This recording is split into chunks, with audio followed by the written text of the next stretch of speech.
So, dear students, let us start. अब तक हम लीनियर डिफरेंशियल इक्वेशन के method of variation of parameter तक आ चुके हैं। जो पिछले लेक्चर में आपने देखा था, method of variation of parameter pi equal to u into y1 plus v into y2 वाला। अब हम जो आगे देखने जाने वाले हैं, जैसा मैंने कल ही आपको बता दिया था कि अब जो लास्ट सेक्शन है डिफरेंशियल इक्वेशन चैप्टर का, वो अब हम टच कर रहे हैं। और वो लास्ट सेक्शन है आपका डिफरेंशियल इक्वेशन का Cauchy's and Legendre's differential equation. अब ये Cauchy's and Legendre's differential equation है क्या, ये क्या, किस वे से हम इसको सॉल्व कर सकते हैं, एटसेट्रा एटसेट्रा, ये सब सवाल one by one we are going to look into it. Before that, ये Cauchy's linear differential equation solve कैसे करते हैं, स्ट्रक्चर कैसा होता है, ये सब चीजें देखेंगे।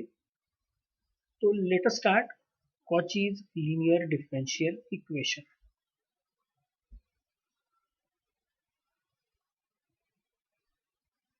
What is Cauchy's linear differential equation? What is Legender's linear differential equation? These linear differential equations are or can be easily reducible to linear differential equation with constant coefficients. यानी ये दो differential equations ऐसे हैं जिनको मैं reduce कर सकता हूं, कहां पर, डिफरेंशियल इक्वेशन में। कौन से डिफरेंशियल इक्वेशन में? लीनियर डिफरेंशियल इक्वेशन में विद कांस्टेंट कोएफिशिएंट्स। ऑब्वियसली वही हम देख रहे हैं, तो उसी से हम उसी को डिफरेंशिएट करें, यानी उसी में कन्वर्ट करेंगे। So what is the structure of the Cauchy's linear differential equation? Obviously Cauchy's homogeneous linear differential equation. तो स्ट्रक्चर एज इट इज जैसा था वैसा ही है। कैसा है स्ट्रक्चर? एज इट इज जैसा था वैसा ही है। ध्यान से देखना, फर्क सिर्फ इतना है,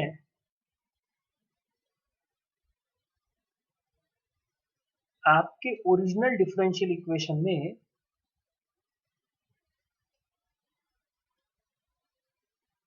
ये पार्ट एब्सेंट है। आपके ओरिजिनल डिफरेंशियल इक्वेशन में ये पार्ट एब्सेंट है। कहने का मतलब ये कि 1, 2, 3 एंड डॉट डॉट डॉट, ये सब चीजें अगर एब्सेंट हो तो आपका नॉर्मल डिफरेंशियल इक्वेशन होगा, और ये सब चीजें अगर प्रेजेंट हो तो आपका कॉचीज लीनियर डिफरेंशियल इक्वेशन होगा। तो अब इसको कैसे सॉल्व करें? बड़ा आसान है। आपको अड़चन कौन दे रहा है, वो अड़चन देने वाली चीज उसको हटा दो। यानी अड़चन कौन दे रहा है? अड़चन आपको दे रहा है आपका x। ट्राई क्या करना है? x को हटाना है। कैसे हटाएंगे? ऊपर एक चीज कहा है, bye suitable substitutions.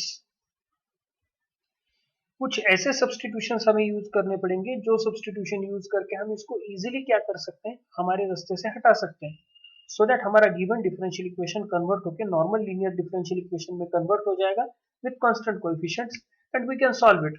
Once it has been converted into constant coefficients linear differential equation, आराम से हम उसको क्या कर सकते हैं, डील कर सकते हैं, उसको क्या कर सकते हैं, सॉल्व कर सकते हैं। कैसे सॉल्व करेंगे? ये नंबर ऑफ मेथड्स है। जनरल डिफरेंशियल इक्वेशन है, यानी कहने का मतलब जनरल मेथड है। शॉर्टकट मेथड 1, 2, 3, 4, 5 है। Method of variation of parameter है। ये सभी चीजें यूज करके हम उसको क्या कर सकते हैं, सॉल्व कर सकते हैं, डिपेंडिंग अपॉन द सिचुएशन। तो वो चीज करेंगे और हम देखेंगे कि इसको कैसा डील कर सकते हैं। ठीक है, आगे बढ़ता हूं। अब यहां पर देखो, तो अब जरा इसको फिर से देखेंगे, ध्यान से देखना मैं क्या कह रहा हूं। अब what is the given differential equation which has been given in front of you? X का power n dn y upon dxn plus k1 x का power n minus 1 dn minus 1 y upon dxn minus 1 plus dot dot dot kn y is equal to capital X. What is this? In this k1, k2, kn are constants, और इस type के given differential equation को हम क्या करेंगे, Cauchy's linear differential equation कहेंगे, homogeneous. अब क्या करें, देखो ये क्या है, बाय यूजिंग प्रॉपर सब्स्टिट्यूशंस,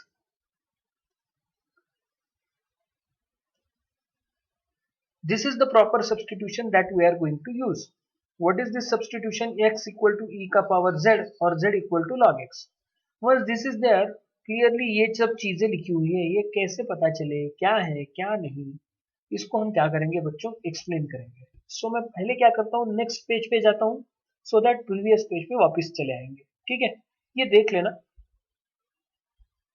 मैं नेक्स्ट पेज पे जा रहा हूँ, देखो जरा ध्यान से देखो सब्स्टिट्यूशन क्या है। सब्स्टिट्यूशन है x इक्वल टू ई का पावर z और z equal to log x। ठीक है, अंडू। अब लेट x इक्वल टू ई का पावर z, इसका मतलब z equal to log x। इसका मतलब ये काफी इंपॉर्टेंट चीज है बच्चों, ध्यान से देखना, ये इंपॉर्टेंट इसलिए है कि जब ये सब्स्टिट्यूशन यूज नहीं किया था तब y was function of x,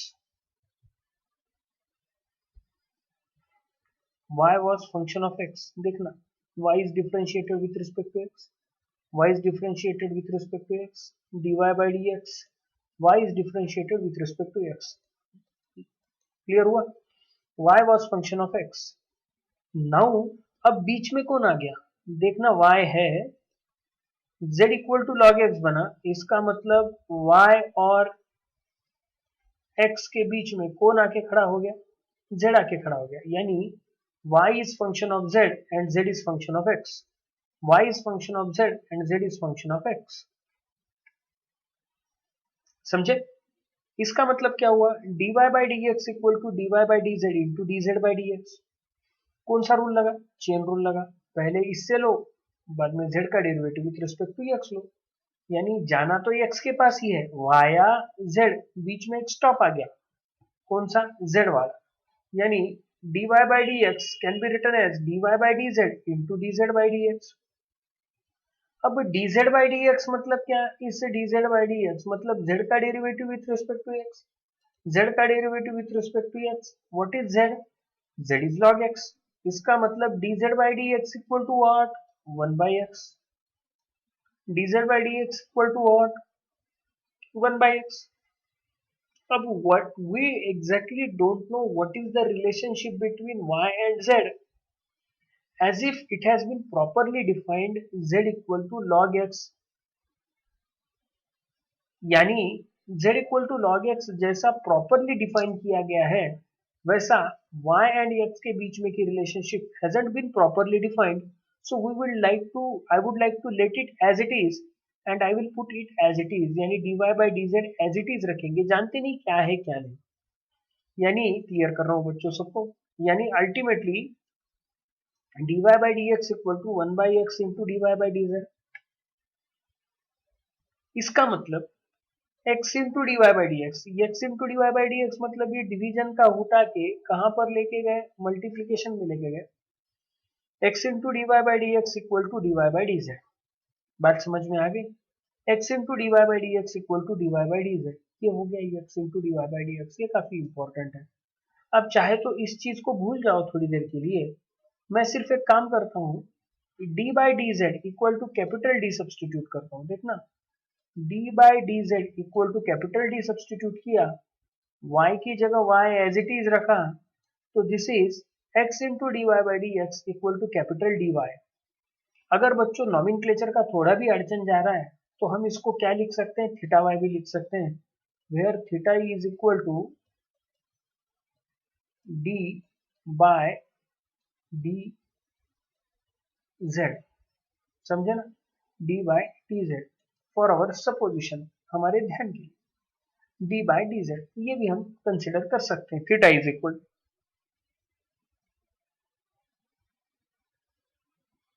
hope आप सब लोग इसको पॉज करके लिख लिया होगा आपने सबने, इसको क्लियर हुआ ना, मैं इसको क्लियर भी कर लेता हूँ सो दैट आसानी और जाएगी। हाँ, मैंने स्पेस इसलिए लिया था, थोड़ा सा पॉज इसलिए लिया था सो दैट आप इसको क्लियर करके लिख लीजिएगा, ठीक है। हमेशा याद रखिए बच्चों, जब भी मैं बोल रहा हूँ तब इसको क्लियर करके लिख लीजिए, लिख लीजिए। ठीक है, so I would like to move forward. अब इतना क्लियर हो गया कि x into D Y by D X can be substituted by x in D Y simple, और theta Y whatever it may be, हम D Y ही consider करेंगे so that समझने में आसानी जाती है। एक बात इतनी भी क्लियर कर लीजिएगा कि ये मैं सब्सटीट्यूशन कर रहा हूं, ये सब्सटीट्यूशन सिर्फ किस लिए है, उस प्रॉब्लम को सॉल्व करने के लिए है। जब प्रॉब्लम सॉल्व हो जाएगा पूरे इक्वेशंस मुझे पुराने स्ट्रक्चर में फिर से लिखने पड़ेंगे, ये बात याद रखिएगा। अंडरस्टूड? क्लियर हो गया इतना? चलो, इतना क्लियर हो गया हो तो मैं इस सबको क्लियर कर रहा हूं, और मैं फिर से वापस जाने के पहले एक बार रिपीट कर रहा हूं आपके सामने कि x into D Y by D x ultimately return as d Y.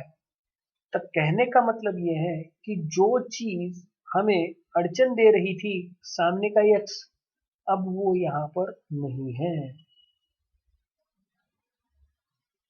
समझे? अब वो यहां पर नहीं है। प्रीवियस इसमें जाता हूं, see carefully, x into D Y by D x capital d y. Similarly if we look, if हम कैरी आउट करें ये प्रोसेस को, अब ये प्रोसेस कैरी आउट कैसे करें, इसको differentiating both sides with respect to x once again, differentiating both sides with respect to x once again। अगर मैं डिफरेंशिएट करूं with respect to x once again तो मुझे क्या मिलेगा, मुझे फिर से वही मिलेगा। कैसा? देखो, मुझे मिलेगा X square into D two Y by D x square equal to D D minus one operating on Y.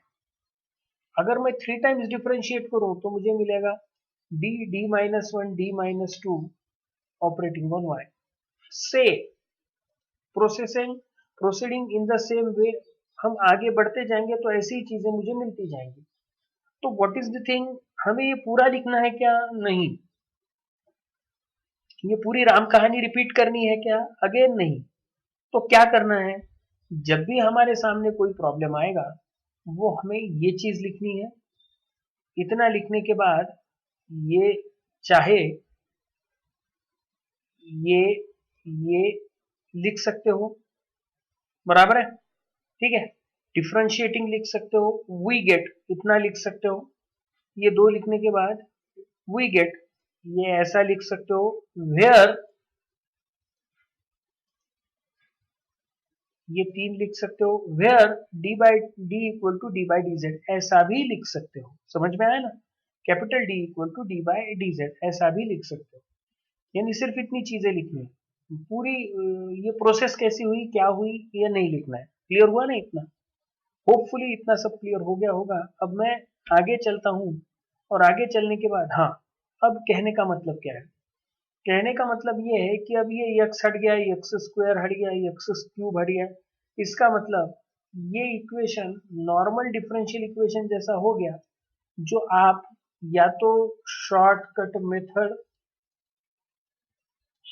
नहीं तो वेरिएशन ऑफ पैरामीटर, नहीं तो जनरल मेथड लगाकर क्या कर सकते हैं, उसको सॉल्व कर सकते हैं। समझे मैं क्या बोल रहा हूं? इतना सब लगा के आप उसको क्या कर सकते हैं, सॉल्व कर सकते हैं। हमेशा याद रखिए, ठीक है। सो ये 3 चीजें क्लियर रखिएगा, यानी प्रॉब्लम पहले कन्वर्ट होने के बाद ये सब करना है, ये सब करने के बाद प्रॉब्लम सॉल्व करना है। तो y equal to ultimately C F plus P I लिखना है, और एक बार C F plus P I लिख दिया कि इस प्रोसेस को क्या करना है, वापस प्रीवियस इक्वेशन में लाना है। प्रीवियस इक्वेशन में लाना है मतलब जहां पर हमने इसको छोड़ दिया था वहां पर वापस इसको लाना है। इतना ही है, इतना ही सिंपल है। देखेंगे आगे इस टाइप के प्रॉब्लम हम कैसे सॉल्व कर सकते हैं। आगे चलते हैं, क्लियर कर लो।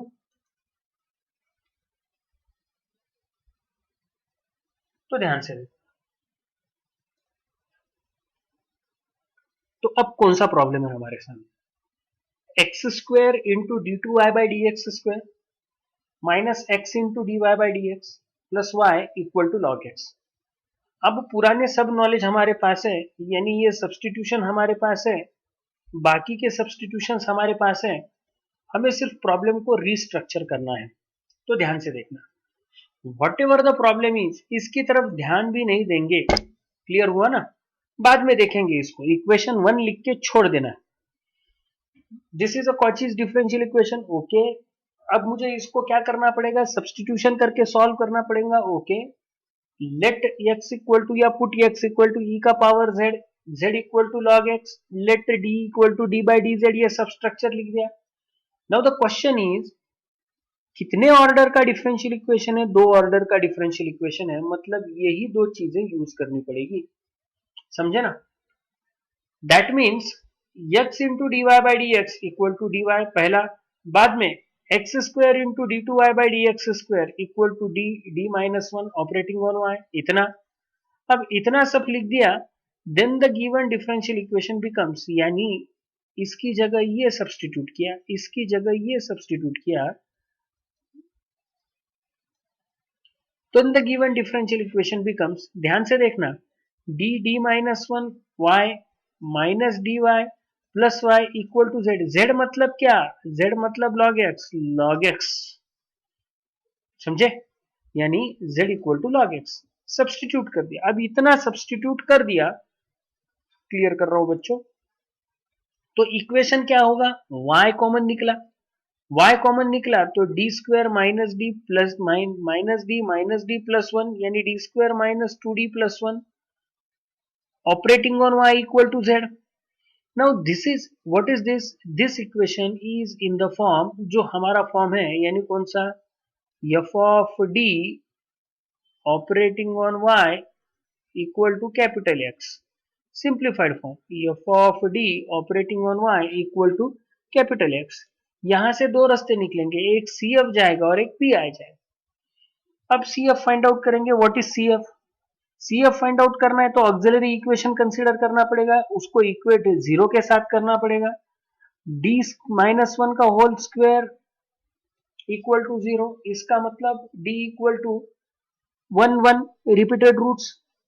ध्यान से देखना बच्चों, तो रिपीटेड रूट्स लिखेंगे तो देखो यहां पर सी एफ लिखा है C1 प्लस C2Z, मेरी तरफ ध्यान से देखना, C1 प्लस C2Z ब्रैकेट के बाहर e का पावर z।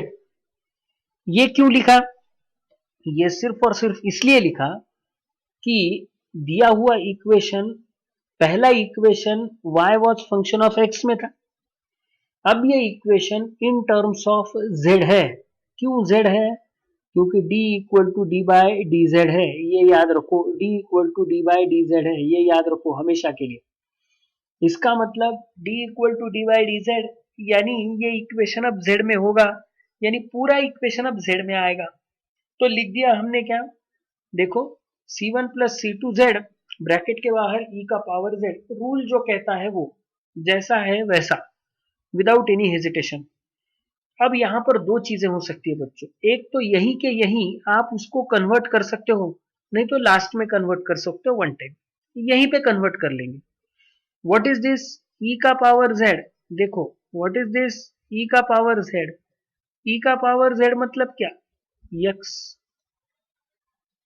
x लिख दिया। What is this z, z मतलब क्या, log x, log x लिख दिया।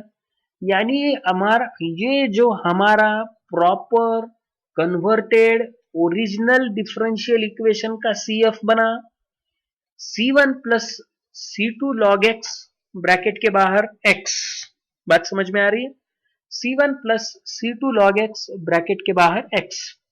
हमने क्या किया, एज इट इज जो प्रॉब्लम जैसा था उसको वैसा ही रखा, सिर्फ जितना हो सके उसको उतना कन्वर्ट कर दिया। हम इसी प्रॉब्लम को थोड़ा सा और चेंज भी करेंगे बच्चों, वही के प्रैक्टिस के लिए आपके, लेकिन मैं पहले ये क्लियर कर दूं सो दैट बाद में मैं इसका प्रॉब्लम चेंज करके बता दूंगा आपको, समझ में आ जाएगा आपको वो भी, ठीक है। अब पी आई फाइंड आउट करते हैं, पहले इसको क्लियर कर लूं जो भी लिखा है ना।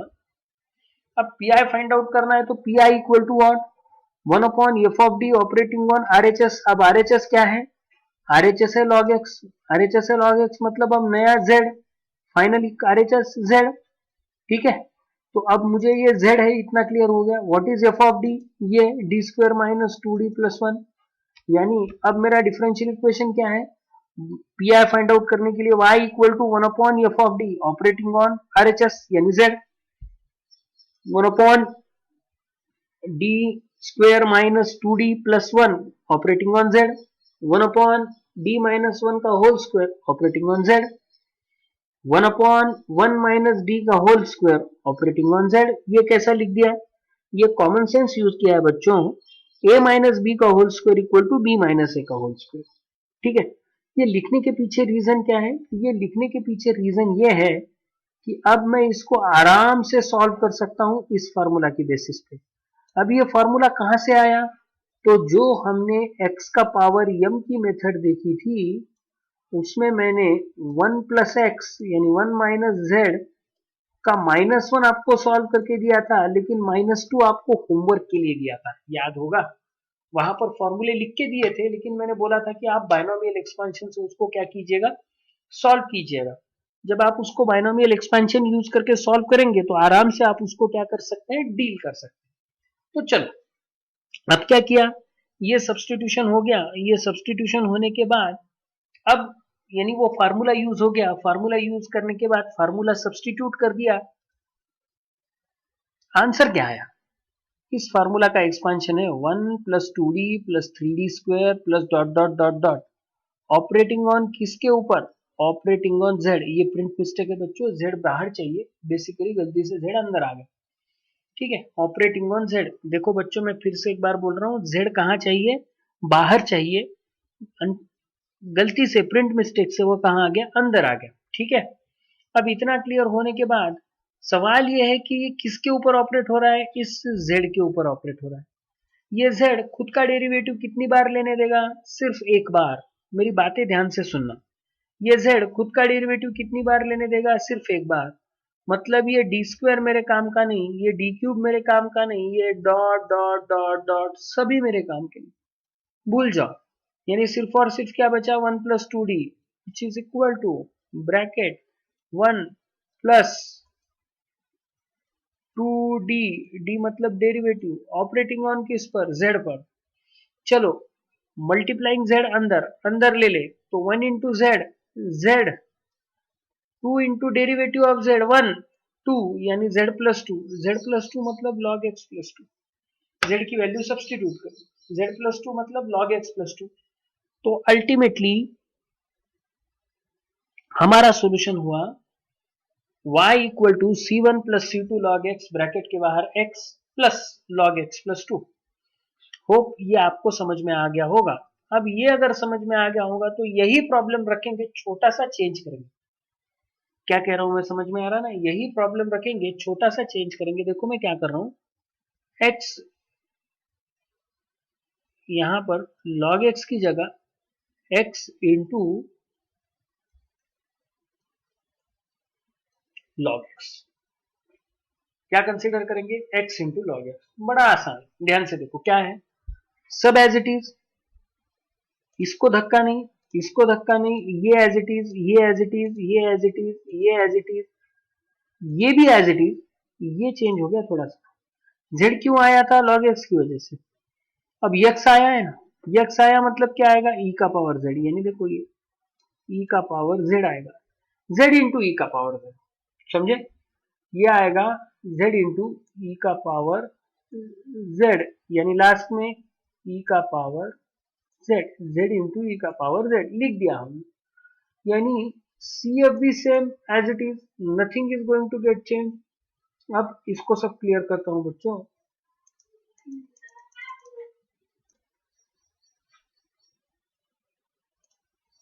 मैं सब चीजें वन बाय वन क्लियर कर रहा हूं बच्चों, आप देख रहे होंगे so that.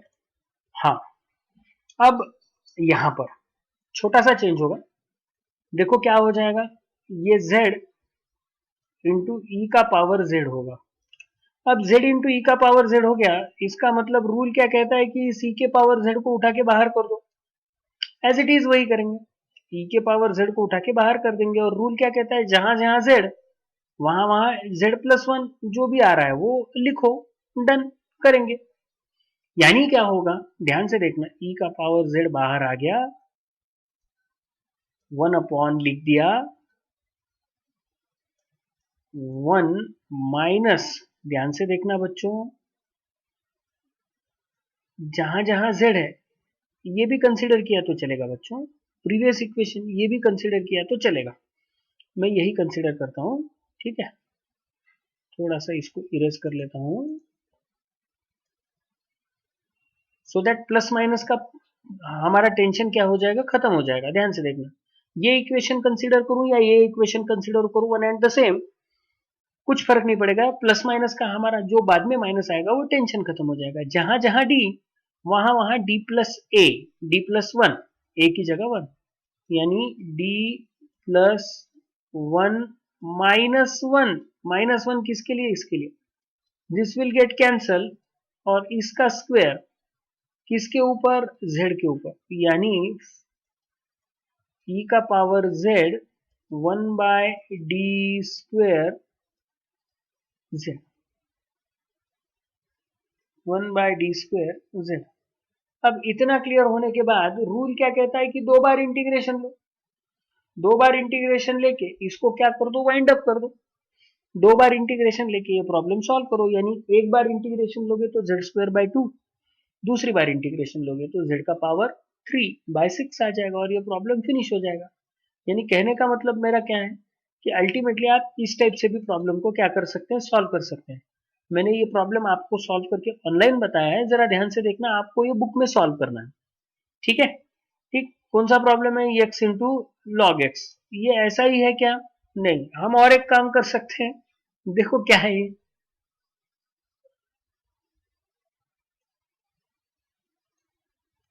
X square into log x, ये भी ले सकते हो आप, x square into log x आएगा तो ये ई का पावर जो जेड आया था वो ई का पावर 2z इंटू जेड आएगा बच्चों। क्लियर हुआ इतना, ठीक है। सर ये ऐसा ही होगा क्या, नहीं, फिर हम क्या कर सकते हैं, देखो ध्यान से देखना मेरी तरफ,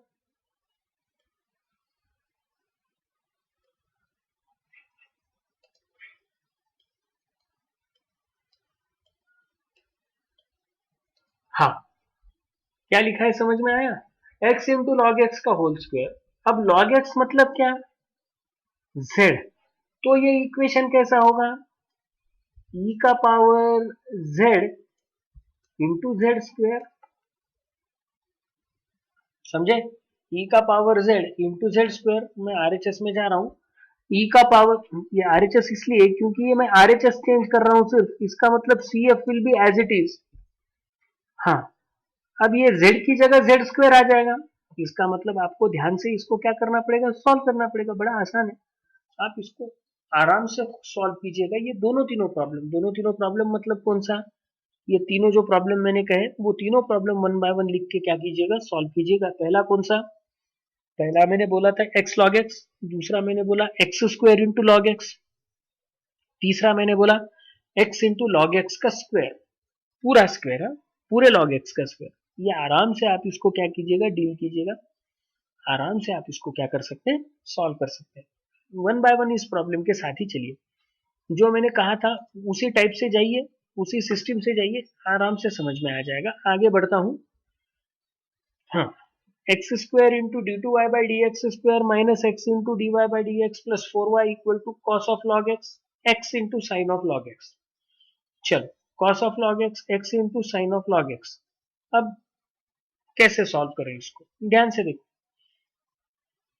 ये डिफरेंशियल इक्वेशन है, यक्स सामने है, ये यक्स को हटाना है, तभी मैं इसको क्या कर सकता हूं, सॉरी गलती से 4 आ गया, तो ही मैं इसको सॉल्व कर सकता हूं।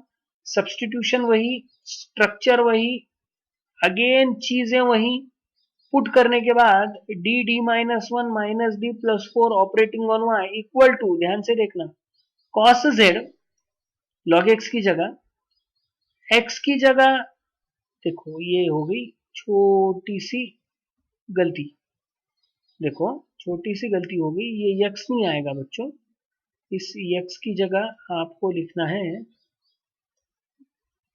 ई का power Z into sine Z. आगे वो करेक्ट हो गया होगा, उसमें कोई शक नहीं, लेकिन यहाँ पर थोड़ी सी प्रिंट मिस्टेक है, वो याद रखिए, ई का power Z into sine Z लिख दिया, यहाँ पर भी e का power z into sine z। Clear हुआ इतना? e का power z into sine z हो गया। चलो, यानी अब ये डिफरेंशियल इक्वेशन ऐसा है कि CF और PI निकलेगा। CF निकालेंगे तो रूट्स कैसे मिला? रूट्स इमेजिनरी रूट्स मिले।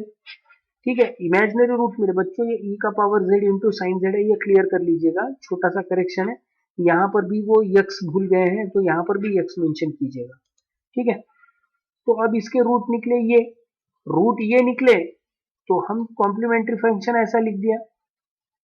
कॉम्प्लीमेंट्री फंक्शन ऐसा लिख दिया तो e का पावर z मतलब x, c1 cos root 3z, c1 cos root 3 log x, c2 sin root 3z, c2 sin root 3 log x, CF हो गया। अब क्या फाइंड आउट करना है? PI फाइंड आउट करना है। अब PI कैसे फाइंड आउट करेंगे? 1 upon f of d, 1 upon f of d operating on this पर। अब 1 अपॉन डी एफ ऑपरेटिंग होंगे तो कॉस पे भी ऑपरेट होगा और e का पावर z साइन z पर भी ऑपरेट होगा। कॉस पर ऑपरेट हुआ तो रूल क्या कहता है? जहां जहां डी स्क्वायर वहां वहां -1 इंटू ए का square. What is D square? What is a? 1, 1 का स्क्वायर 1, उसके साथ माइनस, यानी -1 -2d प्लस 4, यानी 3 माइनस 2d। ये मैंने पहले लिख दिया। मैं बच्चों पहले एक काम करता हूँ, पूरा ये समझेंगे, ये स्ट्रक्चर पहले पूरे क्लियर करेंगे, बाद में इसकी तरफ जाते हैं। ठीक है, अब ये 3 माइनस 2d है तो 3 माइनस 2d है तो उसको फिर से मुझे कॉन्जुगेट से मल्टीप्लाई करना पड़ेगा। 3 प्लस 2d से ऊपर और नीचे दोनों जगह मल्टीप्लाई किया। मल्टीप्लाई करने के बाद 9 माइनस 4d स्क्वायर आया डिनोमिनेटर में। रूल वही, न्यूमरेटर थोड़ी देर के लिए भूल गए, रूल वही, जहां जहां डी स्क्वायर वहां वहां माइनस इंटू ए का square. What is minus? As it is -1। What is a1? यानी फिर से -1 आएगा, यानी अल्टीमेटली आंसर आया 9, 9 माइनस माइनस प्लस 4, 9 प्लस 4 मतलब कितना? 13। यानी ये डिनोमिनेटर तो क्लियर हो गया कि 13 है। अब ये डिनोमिनेटर क्लियर हो गया अगर 13 है तो न्यूमरेटर की तरफ देखते हैं। 3 into cos z, 3 cos z, 2 into derivative of cos z, 2 into minus sine z, यानी इसका फाइनल आंसर आया 3 cos z minus 2 sine z divided by 13। अब ये क्लियर हुआ। अब इसकी तरफ जाते हैं, ध्यान से देखना। ये देखेंगे तो क्या चीजें पता चल जाती है? e का power z into sine Z. अब e का power z into sine Z हो गया तो रूल क्या कहता है कि भैया इसको हटाओ, बाहर निकालो। जब तक इसको बाहर नहीं निकालेंगे तब तक सिस्टम को क्या नहीं कर सकते? सॉल्व नहीं कर सकते। तो e का पावर z को बाहर निकाला, जहां जहां d वहां वहां d प्लस 1 a है तो d प्लस 1 का होल स्क्वायर, उसके बाद -2 d प्लस 1 प्लस 4 एक्सपांड किया, D square plus 2d plus 1 minus 2d minus 2 plus 4, 2d will get cancel, -2 plus 4 plus 2 plus 2 plus 1 यानी 3 हुआ है। फाइनल आंसर बचा d plus 3, D square plus 3। Rule क्या कहता है? जहां जहां डी स्क्वायर वहां वहां माइनस इंटू ए का square. What is a? 1। What is a square? 1 into minus, यानी -1 प्लस 3 2 आया। सो फाइनल आंसर आया e का power z by 2 into sine z। यानी अब देखो क्या हुआ, क्लियर ऑल? देखो ध्यान से, 3/13 cos z cos log x -2/13 sine log x। ध्यान से देखो, 1/2 e का power z x sine z sine log x। ये हो गया आपका final answer. CF plus PI दोनों मिला के आप आंसर को क्या कर सकते हैं? सॉल्व कर सकते हैं। समझ में आ गया? ठीक है, अब मैं आगे जाता हूं। अब इसमें भी आप चाहे तो एडिशन सब्ट्रैक्शन कर सकते हैं। ये प्रॉब्लम है IMP है, ध्यान से देखो। अब देते हुए ये प्रॉब्लम दिया किस में है? R में है। ठीक है, R में दिया है लेकिन R का कोएफिशिएंट उसके साथ मैच नहीं करता। चलो ठीक है, देख लेंगे क्या होता है क्या नहीं। क्या करना है? R into D two Y by d r square minus plus d Y by d r minus y by r equal to minus a into r square. अब हुआ क्या है, अड़चन क्या है? अड़चन ये है कि यहां पर कभी भी मुझे क्या नहीं चाहिए, आर नहीं चाहिए, यानी डिपेंडेंट वेरिएबल, इंडिपेंडेंट वेरिएबल नहीं चाहिए। अनफॉर्चुनेटली यहां पर इंडिपेंडेंट वेरिएबल आ गया। अब इस इंडिपेंडेंट वेरिएबल को उठाना है, यानी क्रॉस मल्टीप्लाई करूंगा दोनों साइड में। अब दोनों साइड में क्रॉस मल्टीप्लाई करने के पहले, उसके पहले ये भी क्लियर कर दूं, ध्यान से देखना, ये एक्स स्क्वायर, यानी अब यहां पर क्या चाहिए, आर स्क्वायर चाहिए, यहां पर बेसिकली आर स्क्वायर चाहिए, वो भी नहीं है। यहां आर चाहिए, वो भी नहीं है, क्योंकि ये पूरा equation in terms of independent variable r में है। पहले वाला इक्वेशन एक्स में हुआ करता था, अब ये इक्वेशन आर में है। चलो ठीक है, कोई फर्क नहीं पड़ता हमें। अब इसको सॉल्व कैसा करेंगे, यानी हमारे सामने दो टास्क हैं, यहां पर आर स्क्वायर चाहिए और ये आर नहीं चाहिए। तो एक काम करते हैं, ये आर उठा के उधर लेके चलते हैं, देखते हैं क्या होता है। Multiplying both sides by r, समझे ना, multiplying both sides by r, r into r, r square, nothing into r, यानी जो भी होगा, one into r, r and one by r will get cancel, y, r square into r cube, यानी ये equation बना, equation one, समझे ना। अब एक बार इक्वेशन वन बना, अब पहले मैं x इक्वल टू ई का पावर z सब्सटीट्यूट करता था, अब मैं r इक्वल टू ई का पावर z सब्सटीट्यूट करूंगा। तो log x की जगह log r और d by d r equal to d. छोटा सा करेक्शन है, इतना याद रख लीजिएगा, चीजें आसान हो जाएगी। तो अब इक्वेशन कैसा होगा, जैसा z में लिखते थे वैसा ही r में लिखेंगे, यानी अब ये इक्वेशन कन्वर्ट होके होगा D minus one operating on y, D Y as it is, यानी D minus one, D minus one operating on Y equal to A into E का power three Z, A into E का power three Z. ये कैसा हुआ बच्चों, are equal to ई का power Z, तो are का क्यूब, तो ई का पावर जेड का क्यूब, यानी थ्री जेड। समझ में आया ना, यानी थ्री जेड। क्लियर हुआ, इतना क्लियर कर रहा हूं सबको। तो ये a इंटू ई का पावर थ्री जेड हो गया, माइनस एज इट इज।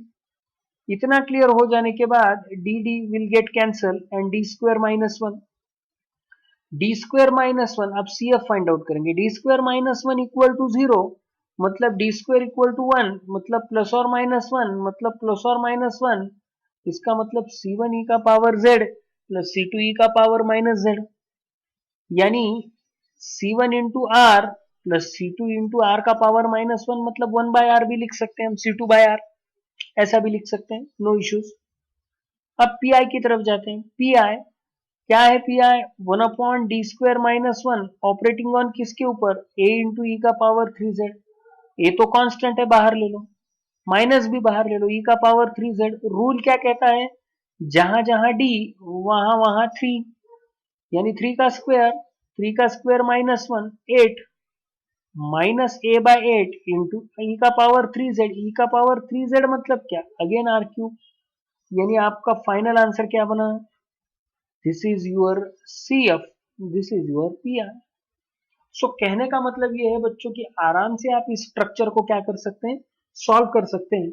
मैं एक प्रॉब्लम आपके सामने सिर्फ एक्सप्लेन करूंगा, सॉल्व आपको करना है, ठीक है।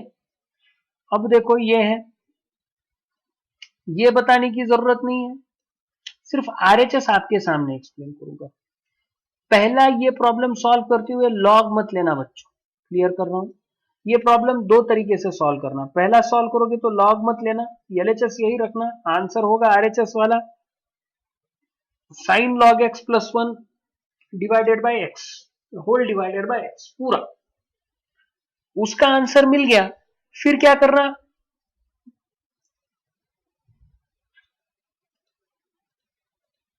फिर ये log x पिक्चर में लाना, यानी log x into sine log x plus one by x, ऐसा करना। स्ट्रक्चर वही, सब्सटीट्यूशन वही, वही वही सिर्फ z इंटू ई का power z into sine z plus 1 ई का पावर z आएगा। तो एक काम करो, ये जो ई का पावर z है वो ऊपर लेके जाओ, इसके जैसा CF निकालो।